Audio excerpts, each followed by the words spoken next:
오늘은 마태복음 강의 107번째 시간으로 요한의 죽음이 말해주는 부활의 능력, 요한의 죽음이 말해주는 부활의 능력이라는 제목을 가지고 은혜의 말씀 선포하겠습니다.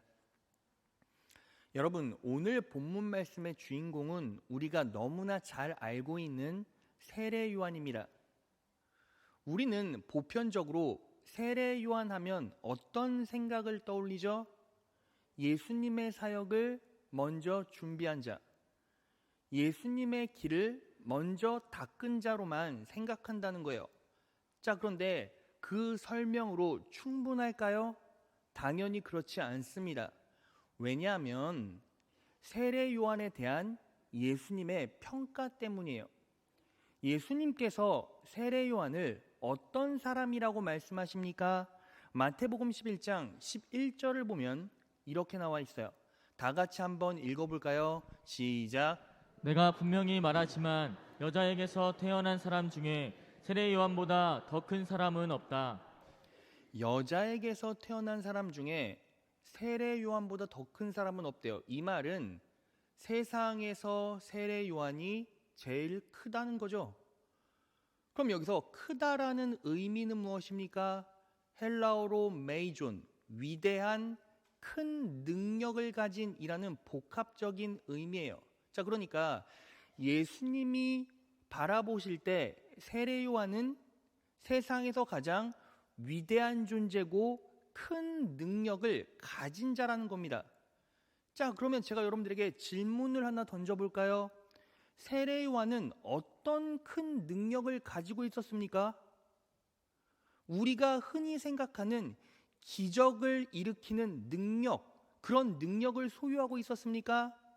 당연히 아니에요. 왜냐하면 세례 요한은 인생에서 단 한 번도 기적을 행한 적이 없기 때문이에요. 자, 말씀으로 확인해 볼까요? 요한복음 10장 41절입니다. 많은 사람이 주께 나와 말하기를 요한은 실로 아무 기적도 행하지 아니하였으나 요한이 이 사람에 관하여 말한 모든 것은 참되도다라고 하며 요한은 아무 기적도 행하지 아니하였대요. 자, 그러면 도대체 세례 요한이 가지고 있었던 그를 위대하게 만들었던 큰 능력은 도대체 무엇이었을까요? 여러분, 오늘은 그 능력의 실체를 알아볼 거예요. 여러분, 이것이 왜 그렇게 중요합니까? 이 능력은 기적을 행하지 않아도 되는 능력이기 때문이에요. 바꿔 말하면 누구나 소유할 수 있는 능력이라는 뜻입니다. 오늘 이 말씀을 잘 들으시고 세례 요한의 능력을 이식받으셔서 누구보다 위대하고 누구보다 능력 있는 승리하는 인생 살아가시는 귀한 자녀들 되시기를 진심으로 축원합니다. 자, 오늘 이 말씀을 통해 성령 하나님께서 우리에게 주신 말씀의 진리는 두 가지예요. 하나하나 살펴보겠습니다. 첫째, 우리 다 같이 한번 읽어볼까요? 시작. 옳은 것을 지켜가는 것이 능력입니다. 그럴 때 인생의 모든 영역에 부활의 은혜가 임합니다. 옳은 것을 지켜가는 것이 능력이라는 거죠. 그럴 때 인생의 모든 영역에 부활의 은혜가 임한다는 거예요. 자, 여러분, 오늘 본문을 가만히 관찰해 보면 오늘 본문에 나와 있는 가장 중요한 핵심 사건이 하나 있습니다. 그 사건이 뭔지 아십니까?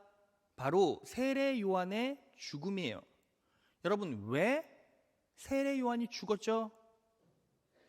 이유는 딱 하나 있어요. 바로 옳은 것을 옳다고 말했습니다. 그래서 죽은 거예요. 이 부분에 대해서 제가 잠깐 설명해 보겠습니다. 여러분, 예수님이 사역할 당시에 갈릴리에는 분봉왕이 있었어요. 분봉왕이라는 말은 파견된 왕이라는 뜻입니다. 로마 황제가 갈릴리에 왕을 파견했어요. 그게 바로 갈릴리의 분봉왕입니다. 이 분봉왕의 이름은 헤롯이었어요. 그런데 이 헤롯은 동생 빌립의 아내랑 바람이 난 거예요. 그리고 내친 김에 그 아내를 취하고 결혼합니다. 자신의 동생의 아내와 바람나서 결혼하게 된 거죠. 그런데 그 사실을 세례 요한이 알고 옳지 않다고 선포합니다. 그 소리를 들으니까 헤롯이 너무 화가 나서 이 세례 요한을 감옥에 집어넣은 거예요. 죽이진 못했어요. 왜요? 민중들이 세례 요한 편이었기 때문입니다. 그런데 헤롯의 생일날 이 헤롯 왕이 결혼했던 이 헤로디아라는 여자의 딸 살로메가 헤롯 왕 앞에서 춤을 춰요. 그 춤을 보고 헤롯 왕이 너무 흡족해서 그 딸에게 이렇게 말합니다. 야, 내가 국가의 절반이라도 주겠다. 소원을 말해라. 그런데 이미 이 살로메는 헤로디아와 짜고 세례 요한을 죽이기로 모략을 꾸몄습니다. 그래서 헤롯 왕에게 세례 요한의 목을 주십시오 라고 말해요. 그리고 약속을 한 헤롯 왕은 어길 수 없으니까 이제 세례 요한의 목을 친 겁니다. 결국 세례 요한이 왜 죽었습니까? 옳은 것을 옳다고 말했고 옳지 않은 것을 옳지 않다고 말했기 때문에 죽은 거예요. 자, 그러면 세례 요한의 옳고 그름의 기준은 어디에서 나왔습니까? 말씀에서 나왔습니다. 자, 레위기로 갑니다. 레위기 18장 16절. 너는 내 형제 아내 곧 형수나 제수의 몸을 범하면 안 된다. 헤롯 왕이 범했죠. 그 여자는 내 형제의 몸이기 때문이다. 자, 그러니까 세례 요한이 무엇을 기준으로 헤롯 왕의 행실이 옳지 않다고 한 거예요? 말씀을 기준으로. 세상 법도 아니고 도덕법도 아니고 말씀의 기준으로 옳지 않다고 한 것을 옳지 않다고 말해서 죽은 거예요. 자, 그러면 세례 요한이 이제 죽었어요. 그럼 세례 요한이 가지고 있었던 유일한 능력은 뭡니까? 옳지 않은 것을 옳지 않다고 말한 것, 진리를 수호한 것이 이 세례 요한의 능력이었다는 거예요. 여러분, 그러면 여기서 이런 질문이 터져 나올 수 있어요. 목사님, 세례 요한의 모습은 훌륭합니다. 그런데 이게 왜 능력입니까? 아니, 이게 왜 능력이죠? 너무 허망하게 죽었잖아요. 세상 말로 개죽음 아닙니까? 라고 생각하시는 분들이 있어요, 없어요? 너무나 많죠. 여러분, 오늘 말씀을 정확하게 파악하지 못하면 이 말씀을 읽고 세례 요한 그냥 개죽음 당했네 이렇게 생각할 수 있다는 거예요. 그런데 절대로 그렇지 않습니다. 자, 그래서 제가요, 왜 이것이 능력인지에 대해서 세 가지로 설명해 보겠습니다. 보여주세요. 죽음을 각오하고 옳은 것을 말하는 것이 능력이 되는 이유 세 가지예요. 첫 번째는 그것이 믿음이기 때문이고, 두 번째는 상대방을 바꾸기 때문이고, 세 번째는 공동체를 일으키기 때문입니다. 하나하나 살펴보겠습니다. 첫째, 우리 다 같이 한번 읽어볼까요? 시작. 그것이 믿음이기 때문입니다. 죽을 각오로 진리를 수호하는 것이 능력이 되는 이유가 뭐예요? 그것이 믿음이기 때문이에요. 자, 여러분, 세례 요한이 왜 죽었죠? 왜 죽었습니까? 옳지 않은 것을 옳지 않다고 말했으니까. 옳은 것을 옳다고 말했으니까. 그러면 옳은 것을 옳다고 말하는 게 뭐예요? 말씀 따라 사는 거죠. 말씀 따라 산 것이 뭡니까? 믿음을 지킨 것 아닙니까? 자, 그러니까 세례 요한은 어떻게 죽은 거예요? 믿음 지키다 죽은 거예요. 믿음 지키다 죽은 걸 우린 뭐라고 말합니까? 순교라고 말하죠. 그러니까 세례 요한은 순교한 거예요. 그럼 목사님, 왜 순교가 능력이 됩니까? 이유는 한 가지죠. 세례 요한은 죽으면 어디 갑니까? 천국 가요. 그리고 종국에 어떤 일이 벌어지죠? 세례 요한은 영원히 부활할 것입니다. 믿으시는 분 아멘? 그러니까 진리를 수호하고 말씀대로 산 것이 결국 누구를 살렸어요? 영원히 세례 요한을 살렸다는 겁니다. 믿으신 분 아멘. 여기서 우리가 알 수 있는 진리, 말씀 따라 살면 우리는 영원히 부활합니다. 말씀 따라 살면 우리는 영원히 부활합니다. 영원히 삽니다. 영원히 세워집니다. 영원히 일어납니다. 믿으시는 분 아멘. 그래서 우리는 언제나 말씀대로 믿음 지키며 살아야 돼요. 어떤 죽음의 고통과 역경이 온다 할지라도. 여러분, 제가요 여기서 하나 정리를 하고 넘어갈 게 있어요. 여러분, 저는요 설교 시간에 세상 얘기, 정치 얘기 전혀 하지 않습니다. 그런데 중요한 것 하나를 정리해야 돼요. 여러분, 차별금지법, 동성애법은 무조건 반대해야 합니다. 믿으시는 분 아멘.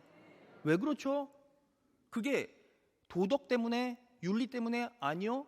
하나님이 안 된다고 하셨으니까요. 여러분, 말씀 찾아볼까요? 로마서 1장으로 갑니다. 사람들은 하나님의 진리를 거짓으로 바꾸고 창조주 대신에 피조물을 숭배하고 섬겼습니다. 하나님은 영원히 찬송을 받으실 분이십니다. 아멘. 이런 까닭에 하나님께서는 사람들을 부끄러운 정욕에 내버려 두셨습니다. 여자들은 남자와의 바른 관계를 바르지 못한 관계로 바꾸고, 또한 남자들도 이와 같이 여자와의 바른 관계를 버리고 서로 욕정에 불탔으며 남자가 남자와 더불어 부끄러운 짓을 하게 되었습니다. 이게 뭐예요? 동성애죠. 그래서 그들은 그 잘못에 마땅한 대가를 스스로 받았습니다. 그래서 우리가 무엇에 주목해 봐야 합니까? 그들은 이미 마땅한 대가를 받았대요. 이게 무슨 뜻입니까? 아직 동성애자들 죽지 않았는데, 이건 무슨 뜻이냐면 동성애 자체가 이미 임한 형벌의 표지라는 거예요. 그러니까 우리도 절대로 동성애를 인정해서는 안 돼요. 그리고 동성애법을 찬동하는 차별금지법도 반대해야 합니다. 믿으시는 분 아멘. 왜요? 말씀이 그렇게 이야기하고 있으니까. 그러니까 여러분, 우리는 어떻게 살아야 합니까? 말씀대로 살면 말씀이 나를 다시 회복시키고 나를 다시 일으키고 나를 부활시킵니다. 믿으시는 분 아멘. 그래서 우리는 언제나 옳은 것을 옳다고 말하고 말씀의 진리대로 말씀을 수호하며 살아야 됩니다. 그럴 때 말씀이 나를 영원히 살릴 것입니다. 그렇게 살아가신 여러분 되시기를 진심으로 축원합니다. 자, 둘째, 다 같이 한번 읽어볼까요? 시작. 상대방을 바꾸기 때문입니다. 상대방을 바꾸기 때문이라는 거예요. 자, 이 진리를 여러분들에게 선포하기 전에 먼저 오늘 말씀의 구조를 잠깐 설명해야 합니다. 여러분, 예수님께서 사역을 시작하시고 나서 그 소문이 헤롯 왕에게 들린 거예요. 그런데 예수님을 가만히 관찰해 보니까 예수님이 누구와 비슷해요? 세례 요한과 하는 사역이 비슷하니까, 그러니까 헤롯 왕이 세례 요한 이미 죽었는데? 라고 과거를 회상하는 장면이 바로 오늘 본문 말씀인 거예요. 그러니까 오늘 세례 요한이 죽은 사건은 마태가 회상 장면으로 끼워 넣은 거예요. 자, 그걸 인지를 하시고 오늘 말씀을 보면 이해하기가 쉽습니다. 오늘 본문 말씀 마태복음 14장 1절에서 2절. 그때 그 지방을 다스리던 헤롯 왕이 예수님의 소문을 듣고, 2절 다 같이 한번 읽어볼까요? 시작. 신하들에게 말하였다. 그는 세례 요한이 분명하다. 그가 죽었다가 다시 살아났기 때문에 기적을 행하는 이런 능력을 소유하게 되었다. 헤롯 왕이 신하들에게 뭐라고 말했습니까? 그는, 예수는 세례 요한이 분명하다. 왜 그렇게 말했죠? 기적을 행하는 이런 능력을 소유했기 때문이래요. 자, 근데 이상하지 않습니까? 잘 생각해 보세요. 헤롯 왕이 딱 예수님 보고, 야, 세례 요한이 부활한 거야. 어떻게 알아? 이런 기적을 소유했잖아. 근데 우리가 서론에 확인해 본 바에 따르면 세례 요한은 기적을 행한 적이 없잖아요. 그럼 이게 무슨 뜻입니까? 세례 요한이 숨기고 있었고 그리고 드러난 기적이 하나 있다는 거예요.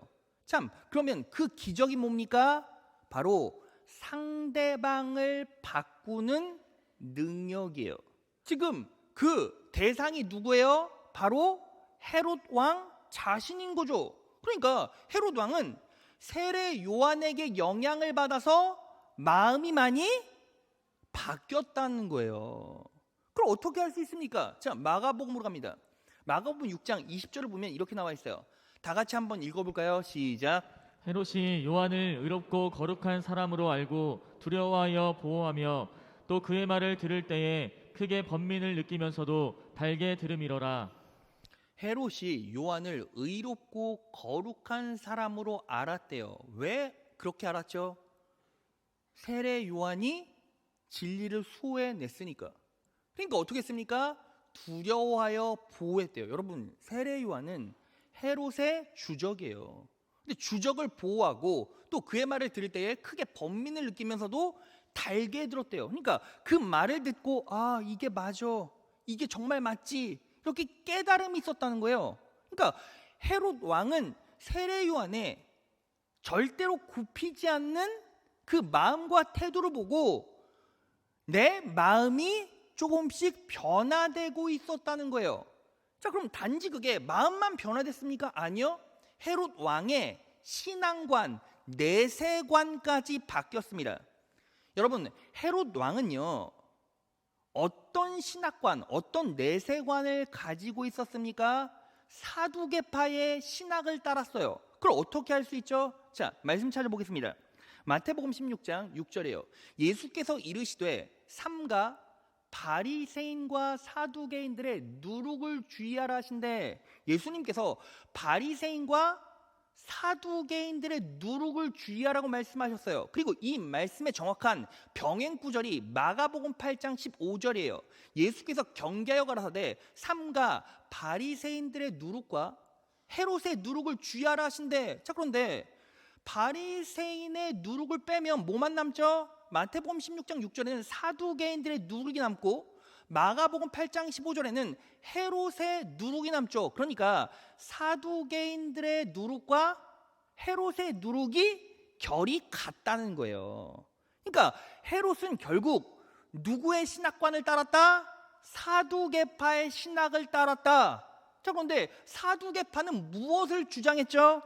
마가복음 12장 18절, 부활이 없다 하는 사두개파 사람들은 부활이 없대요. 부활이 없다라는 걸 주장했죠. 자, 그런데 헤롯은 본인도 부활이 없다라고 주장해야 맞는데 오늘 본문 2절을 보면 뭐라고 말합니까? 신하들에게 말하였다. 그는 세례 요한이 분명하다.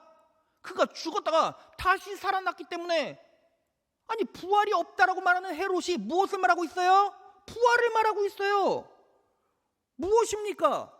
세례 요한의 태도, 그 기계, 그 모습에 설득돼서요, 마음도 바뀌고 신앙관도 내세관도 바뀌었다는 거예요. 누가? 헤롯이. 무엇 때문에? 세례 요한의 태도와 모습 때문에. 자, 그러니까 우리는 여기서 무엇을 알아야 합니까? 말씀을 지켜 끝끝내 살아내면 내 앞에 있는 상대방도 나의 영향을 받아서 분명히 바뀐다는 거예요. 분명히 바뀐다는 겁니다. 믿으시는 분 아멘? 여러분, 제가요, 지난주에 참 마음 아픈 소식을 들었어요. 교구에서 열심히 전도하잖아요. 막 부침개도 부치고 커피도 타주고 토스트도 만들고 수제 쿠키도 만들고 열심히 전도하는데 그 음식 가운데는 뭐가 녹아져 있죠? 전도한 사람의 마음과 사랑, 신앙이 전부 다 녹아져 있죠. 근데 그 전도하는 분들이 그 음식 갖다 주면서 뭐 하나 받아내려고 그렇게 노력해요? 연락처 하나 받아내려고. 당장 전도할 수가 없으니까. 그러니까 연락처 하나 받아내는데 그거 하나 받아내려고 눈물 콧물 다 빼고 눈치 보면서 그렇게 사력을 다하는데 막상 전화번호를 줬는데 전화해보니까 어때요? 그 사람이 없어요. 여러분, 저도요, 청년부 시절에 노방전도 할 때 그런 일 진짜 많이 당해봤거든요. 그러면 마음이 어떨까요? 마음이 어때요? 여러분 왜 빼십니까? 그냥 죽여버리고 싶어요. 그냥 막 미쳐버립니다. 그리고 실제로 막 사기당한 것 같고 배신감 느껴요. 그렇지 않습니까? 그거 번호 하나 받아내려고 커피도 주고 토스트도 내가 굽고 쿠키도 주고 별짓 다 하는데, 근데 그렇게 아픈 일이 있다 할지라도 왜 그 자리에 서 있는 거죠? 옳은 것을 알고 옳은 일을 해야 하니까 그 자리에 서 있는 거예요. 근데 중요한 게 뭐예요? 그렇게 진리를 수호하고 그렇게 살기로 작정하고 나아가면 결국 상대방은 바뀌게 됩니다. 믿으시는 분 아멘. 여러분, 그래서 제가 이런 일이 실제로 있었어요. 청년부 때 전화번호를 못 받았어요. 받았는데 가짜예요. 근데 그 사람 또 만났어요. 그래서 또 달라고. 왜 뻥쳤냐고 웃으면서. 왜 뻥치셨어요? 그랬더니 전화번호를 또 줬어요. 근데 또 전화해보니까 없는 번호이오니 너무 화가 났겠죠. 근데 세 번째도 또 가다가 만났어요. 근데 그때 그 친구가 그러더라고요. 머리를 극적극적 대면서 전화번호 안 주겠대요. 그래서 제가 알겠다고. 근데 갖고 있는 커피나 마시고 가라고. 그 커피를 딱 줬더니 딱 이렇게 말해요. 제가 전화번호는 주지 못하겠는데 약속 하나 할게요. 다음 주에 꼭 교회는 한 번 나가겠습니다. 여러분, 이게 뭔지 아십니까? 옳은 걸 지켜내면 하나님께서 상대방을 바꿔주세요. 여러분, 가정에 남편 있죠? 자녀 있죠? 어떻게 우린 반응해야 합니까? 말씀대로 반응하면 하나님께서 결국에는 상대방을 바꿔 주십니다. 믿으시는 분 아멘. 그렇게 상대방을 바꾸는 능력을 소유하신 여러분 되시기를 진심으로 축원합니다. 자, 마지막 셋째, 다 같이 한번 읽어볼까요? 시작. 공동체를 일으키기 때문입니다. 공동체를 일으키기 때문이라는 거죠. 오늘 본문 말씀 마태복음 14장 1절에서 2절을 보면 이렇게 나와 있어요. 그때 그 지방을 다스리던 헤롯 왕이 예수님의 소문을 듣고 신하들에게 말하였다. 그는 세례 요한이 분명하다. 헤롯 왕은 예수님을 세례 요한으로 착각했죠. 그가 죽었다가 다시 살아났기 때문에. 자, 그럼 여러분 잘 생각해 보세요. 여러분, 이 헤롯 왕은요, 왜 예수님을 세례 요한으로 착각했죠? 이유가 있어요. 결국 헤롯 왕은 예수님의 모습 속에서 누굴 본 겁니까? 세례 요한을 본 거죠. 그래서 우리는 어떤 진리 하나를 가져갈 수 있습니까? 세례 요한은 죽었지만 그의 태도와 그의 신앙은 예수님의 모습 가운데 투영되어 있었다는 거예요. 세례 요한은 죽었지만 그는 영원히 죽지 않고 예수님의 마음과 태도 가운데 그대로 부활해서 살아남았다는 거죠. 여러분, 이걸 어떻게 우리 삶에 적용할 수 있습니까? 교회의 역사는 피의 역사입니다. 그런데 왜 교회가 피의 역사를 거쳐왔음에도 불구하고 이렇게 부흥되고 살아남았는지 아십니까? 신앙의 선진들이 눈물로 땀으로 피를 흘려놓으면 그 사람들은 죽어도 그 사람은 영원히 죽지 않고 어디에 남아 있습니까? 후대의 마음 가운데 부활해서 살아 있었기 때문에. 여러분, 우리 월 목사님도 장수할 거지만 언젠가는 하나님 품에 안길 거잖아요. 그러면 원로 목사님이 돌아가시면 그냥 이 땅에서 죽고 끝납니까? 절대 그렇지 않아요. 원로 목사님의 목회와 그 철학은요, 후대인 저의 마음 가운데 그대로 부활해서 똑같이 남아 있을 겁니다. 여러분, 저도요, 인생 살다 보면 언젠가 죽어서 하나님 품에 안기겠죠. 자, 그러면 저는요, 이 땅에서 죽으면 한 줌의 죄로 사라지고 끝납니까? 그렇지 않아요. 내 자녀들이 내 신앙과 목회를 배우고 그들의 심령 가운데는 저는 이 땅에선 죽었지만 저의 신앙과 목회 철학이 내 자녀들의 영혼 가운데 그대로 살아남아 있을 겁니다. 여러분, 그러면 우리가 인생을 살면서 무엇을 점검해 봐야 합니까? 나는 도대체 내 자녀에게 어떤 나의 모습을 부활의 모습으로 남겨주고 있는가? 여러분, 참 밖에 나가면 단풍이 예뻐요. 온 세상에 붉게 물들어서 너무 아름답습니다. 근데 단풍이 이렇게 아름답다라는 건 이제 무엇을 우리는 예측할 수 있죠? 시들어서 떨어진다라는 거예요. 지금 여러분들은 너무나 아름다워요. 빨강입니다, 온통. 근데 우리 인생도 언젠간 시들어서 떨어지죠. 그러면 여러분들의 자녀의 영혼 가운데 여러분들은 어떤 부활도 기억될까요?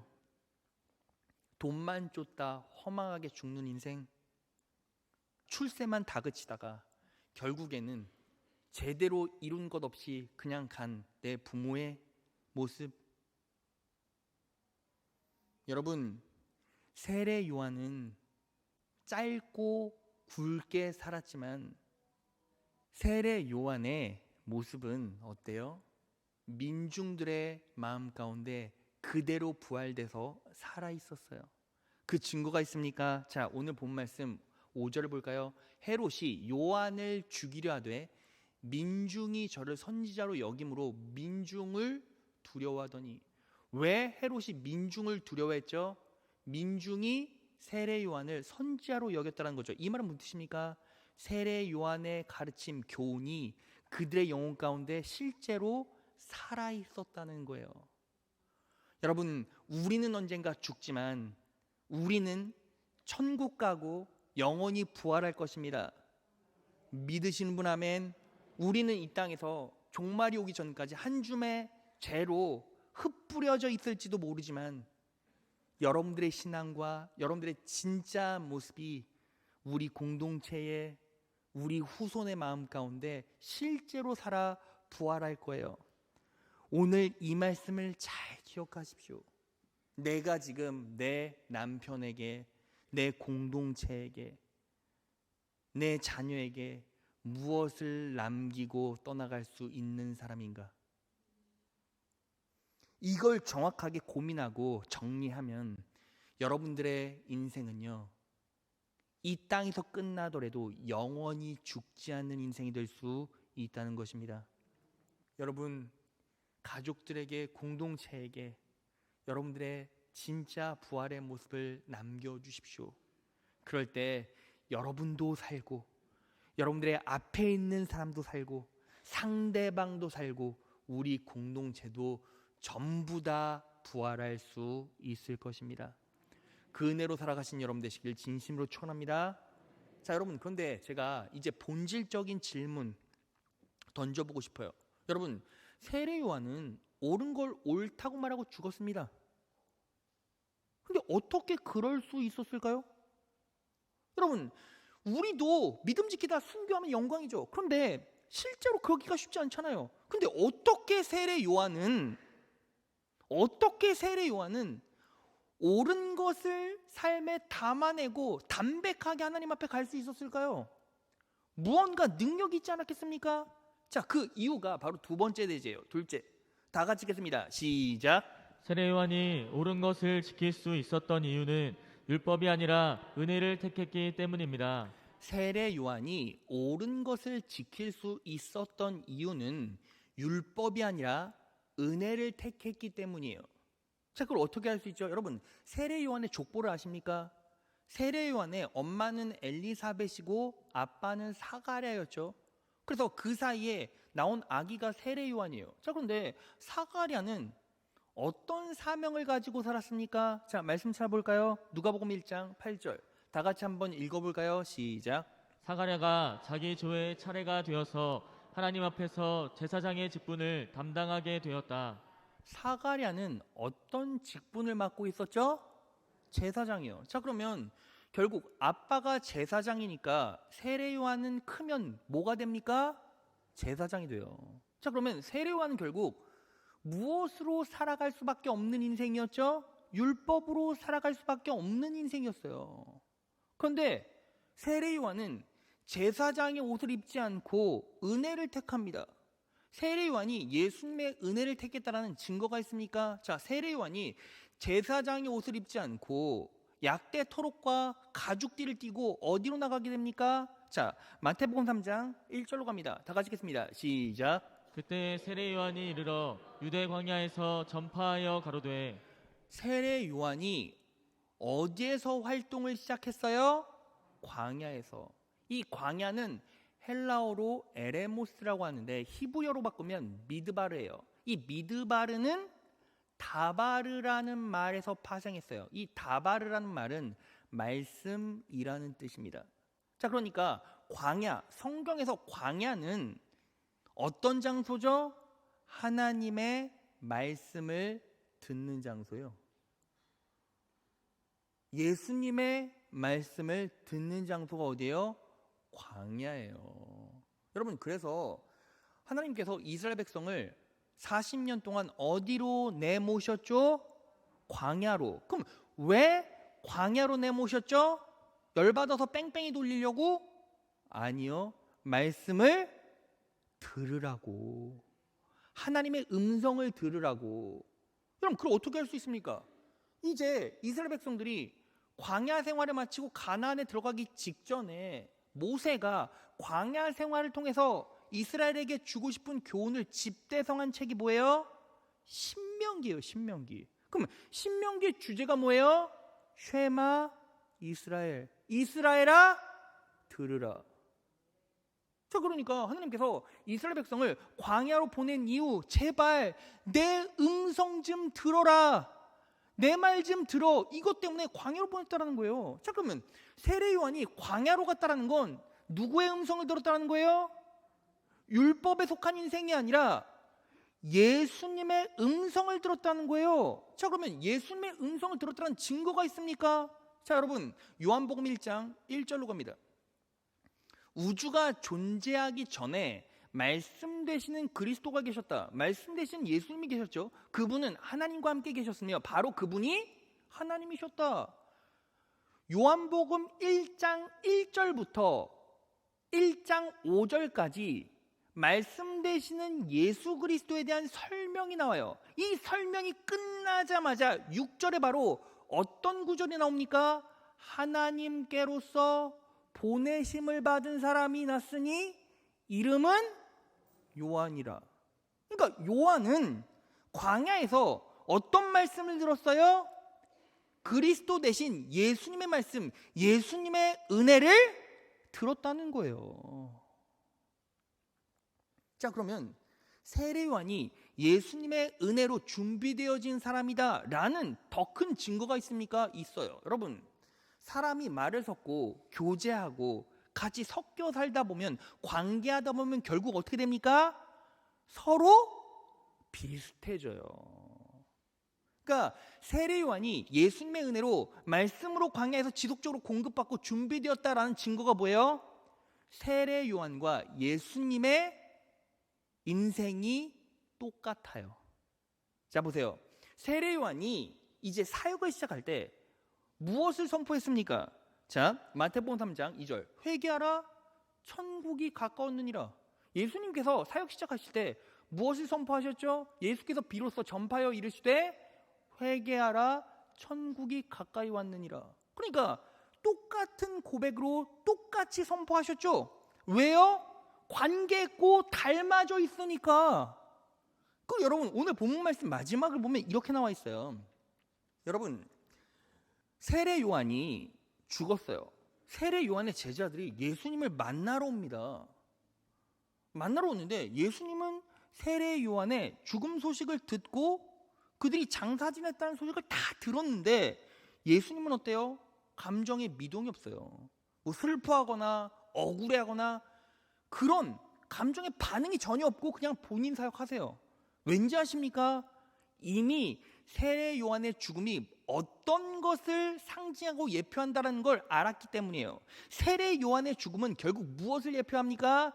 진리를 수호하다가 세상을 위해서 죽었죠. 바로 십자가 사역을 예표하는 거예요.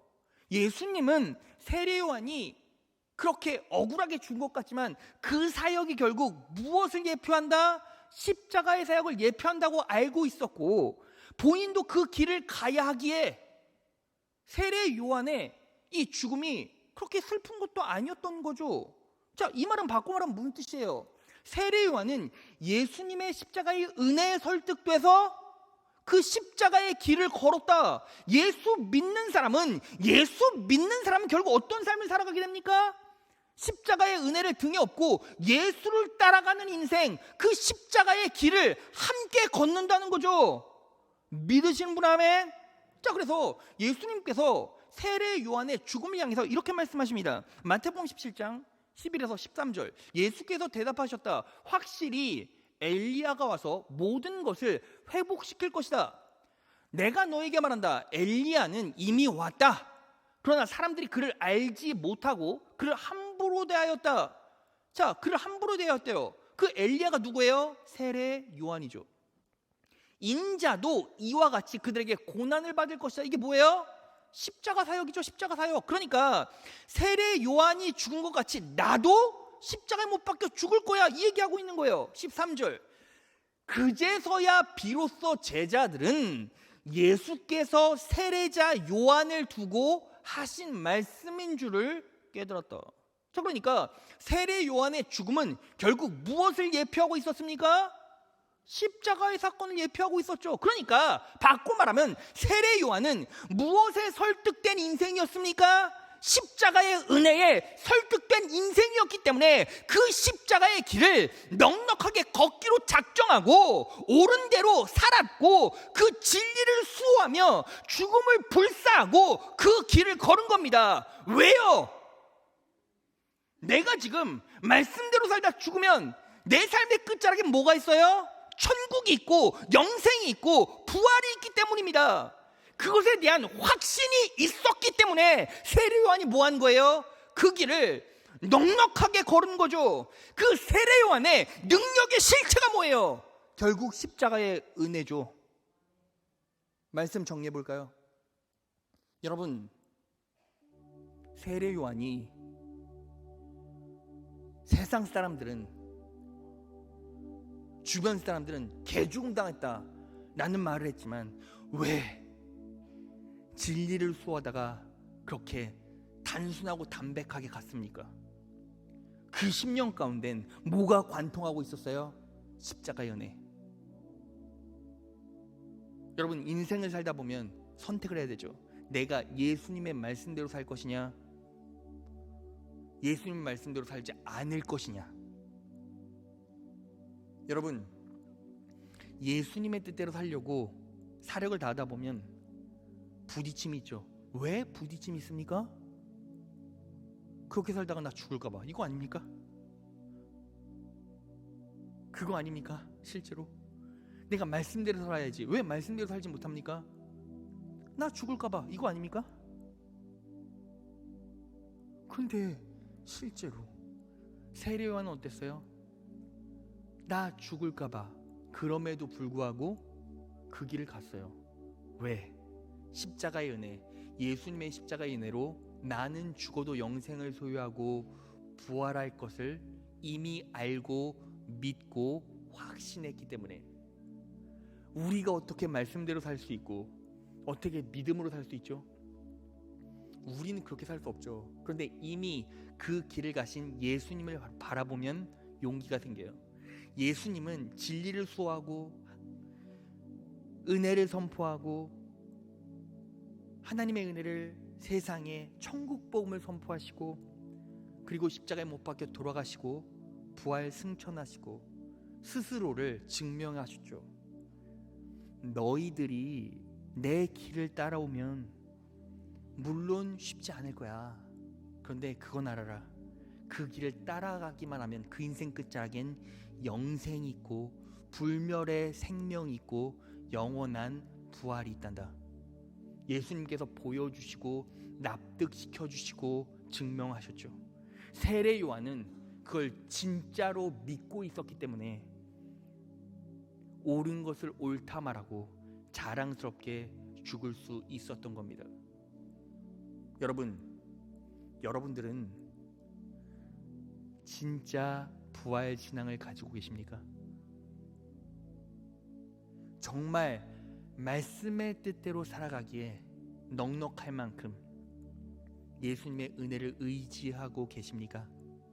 오늘부터 여러분 쉽지 않아요. 하지만 살기로 작정하면 누가 일하십니까? 성령님이 일하세요. 성령님이 역사하시고 거룩의 길을 여시고 우리는 그 길을 걸어가기만 합니다. 힘들 때일수록 그분을 더 많이 의지하시고 그 십자가의 은혜를 더 많이 들여오십시오. 그러면 내 인생이 거룩한 길로 가고 있다는 것, 나도 모르는 사이에 하나님이 원하시는 길로 가고 있다는 걸 깨닫게 돼요. 그리고 압니다.